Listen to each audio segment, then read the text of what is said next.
Well, after 7 years as president of Stanford University, Mark Tesser Levine announced Wednesday that he is stepping down.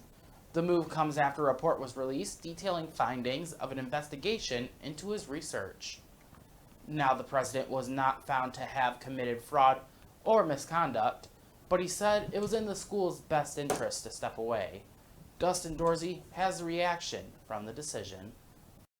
Stanford is greater than any one of us. I therefore concluded that I should step down. Words from a campus-wide letter by President Mark Tessier Levine announcing his resignation on August 31st as head of the university amid research misconduct investigations. Liz Linquister is a Stanford alum who is a journalist for our media partner, the San Francisco Standard, and has reported on this controversy. She says this alleged misconduct and other issues, such as recent student deaths by suicide on campus, have created a difficult environment for students. Linquister believes Tessier Levine stepping down is a good step for the school.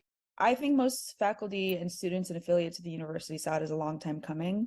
Findings from the investigation cleared Tessier Levine of fraud or falsification of scientific data during research conducted before he took over as Stanford's president in 2016. However, the investigation found there was manipulation of data by researchers in 5 papers for which Tessier Levine was the principal author. Investigators say he did not take the proper steps to correct the mistakes. Tessier Levine said in a statement, "Although the report clearly refutes the allegation of fraud and misconduct that were made against me, for the good of the university, I have made the decision to step down as president." He will maintain a role as professor of biology on campus and will retract or make corrections to the papers in question. Stanford Daily Investigations editor Theo Baker first broke the news of the alleged research misconduct last year. Research misconduct is something that is often shrouded in mystery. It is a conversation that really needs to be brought to the fore more, because there's a lot that I think people who are in my position a year ago not necessarily have context to understand. And my understanding is that I do not believe that a number of these issues had been raised with Stanford at the time that he was selected.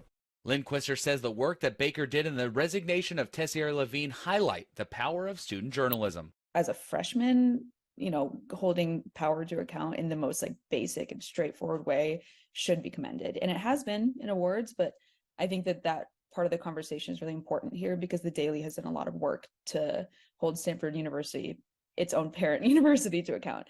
Professor Richard Soller will serve as the interim president as a search for Tessier Levine's successor begins. At Stanford University, Dustin Dorsey, ABC 7 News.